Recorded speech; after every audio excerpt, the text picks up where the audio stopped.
हमने कल जो एक लास्ट टॉपिक किया था उसमें हमने लॉरेंट्ज़ फैक्टर डिराइव किया था।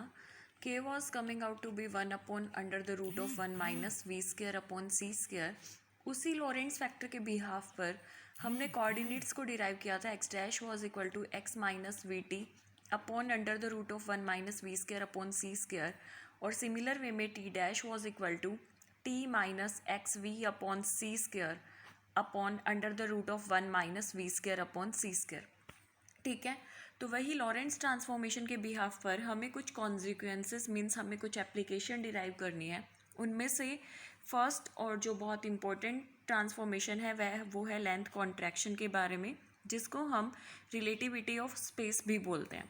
ठीक है, तो देखो क्या होता है, इन जनरली जब हम क्लासिकल फिजिक्स को डिस्कस करते हैं तो हमने ये देखा था कि आपका जो ऑब्जेक्ट स्टार्टिंग में मान लो 5 किलोमीटर पर आवर की स्पीड से चल रहा है, तो उसकी लेंथ हम कह रहे थे मान लो कि 10 मीटर लंबी रोड है। ठीक है, जब हमने इस ऑब्जेक्ट की स्पीड को 5 किलोमीटर पर आवर से इंक्रीज़ कर दिया 500 किलोमीटर पर आवर, तब भी हम जो लेंथ ऑफ ऑब्जेक्ट है उसको सेम मानते हैं कि ये 10 मीटर ही होगा। पर क्या हुआ, जब हमने स्पेशल थ्योरी ऑफ रिलेटिविटी के कॉन्सेप्ट को लगाया, मतलब जब हमारी जो स्पीड ऑफ ऑब्जेक्ट है वो comparable to speed of light बन गई, तो हमने देखा कि जो लेंथ है और जो टाइम है वो सेम नहीं रहते। Means these are not the absolute quantity in terms of theory of relativity. ठीक है, तो इस चीज़ को कंक्लूड करने के लिए या इस चीज़ को जस्टिफाई करने के लिए हमने एज्यूम किया कि मान लो आपके पास एक रोड है। ठीक है, let this is a road A B, जिसकी लेंथ जो है वो एल नॉट है in frame of reference S dash. ठीक है, एस डैश के अंदर पोजीशन ए के कोऑर्डिनेट है x1 डैश, पोजीशन बी के कोऑर्डिनेट है x2 डैश। अब हमें इसी रोड की लेंथ को मेज़र करना है दूसरे फ्रेम ऑफ रेफरेंस एस के विद रिस्पेक्ट, जहाँ पर एस डैश जो है वो एक कांस्टेंट वेलोसिटी v के साथ मोशन में है with respect to observer o। ठीक है, तो इसी रोड a के कोऑर्डिनेट s फ्रेम के अकॉर्डिंग x1, कोऑर्डिनेट b के कोऑर्डिनेट s फ्रेम के अकॉर्डिंग x2। तो हमने क्या कहा कि मान लो कि जो एल नॉट है वो रेस्ट लेंथ है, मतलब जिस फ्रेम ऑफ रेफरेंस के अकॉर्डिंग ये रोड जो है रेस्ट में है वो है एस डैश। तो एस डैश फ्रेम के अकॉर्डिंग ए बी की जो लेंथ है दैट इज़ एल नॉट, और उसको हमने लिख दिया x2 dash minus x1 dash. ठीक है, और दूसरे फ्रेम ऑफ रेफरेंस एस के अकॉर्डिंग जो लेंथ है वो है एल, हमने लिखा x2 माइनस x1। अब देखो यहाँ पर x1 डैश को लॉरेंट्ज़ ट्रांसफॉर्मेशन के अकॉर्डिंग क्या लिख सकते हो, हमें पता है x dash was equal to x minus v t upon √1 minus we square upon C square. तो यहाँ x1 डैश को लिख सकते हो x1 minus v t upon √1 minus we square upon C square. x2 को डैश को भी इसी तरह से लिख सकते हो x2 minus v t upon √1 minus we square upon C square. x2 dash की वैल्यू और x1 डैश की वैल्यू दोनों को वैल्यू को आप इस इक्वेशन में पुट करो। L not is equal to x2 dash की वैल्यू सब्सटीट्यूट की, x1 डैश की वैल्यू सब्सटीट्यूट की, सॉल्व किया तो रिलेशन आ गया L not is equal to L √1 minus we square upon C square. ठीक है, तो आप देख रहे हो कि जो मोशन में जो रेस्ट लेंथ है वो एक्चुअल लेंथ से कुछ कम हो गई, क्योंकि यहाँ 1 माइनस समथिंग जा रहा है, तो इस वजह से हमने कहा this is the लॉरेंट्ज़ Fitzgerald contraction.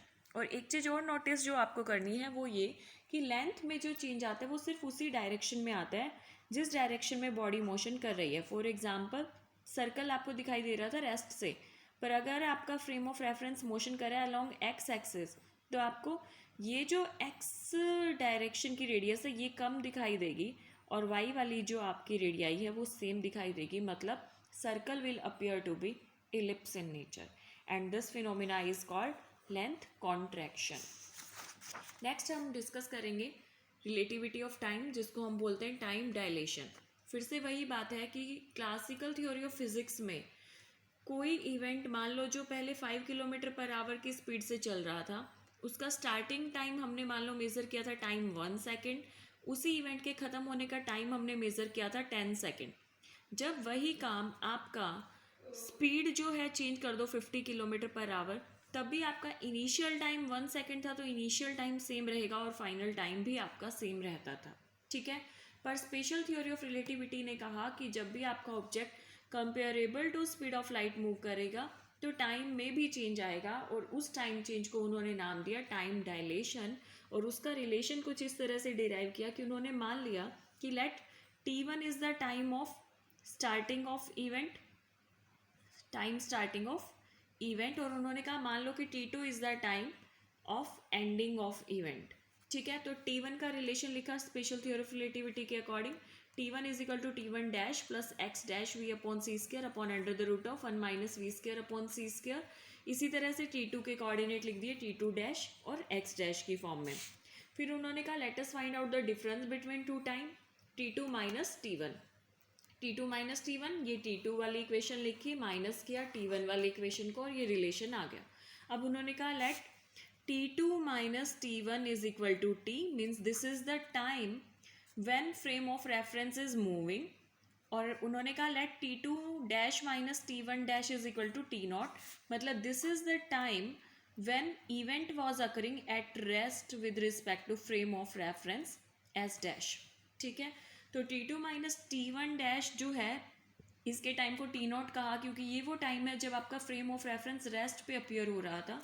तो यहाँ t2 dash minus t1 dash को t नॉट रखा, t2 माइनस t1 को t रखा, और ये आपका आ गया टाइम डायलेशन। इसको टाइम डायलेशन इसलिए बोल रहे हैं क्योंकि यहाँ पर जो आपका एक्चुअल टाइम है, जो एपरेंट टाइम है वो रियल टाइम के कंपैरिजन में कुछ बड़ा हैगा, क्योंकि आप यहाँ पर इसको डिवाइड कर रहे हो किसी एक ऐसे फैक्टर से जो 1 से भी छोटा है। That's why this is called as time dilation.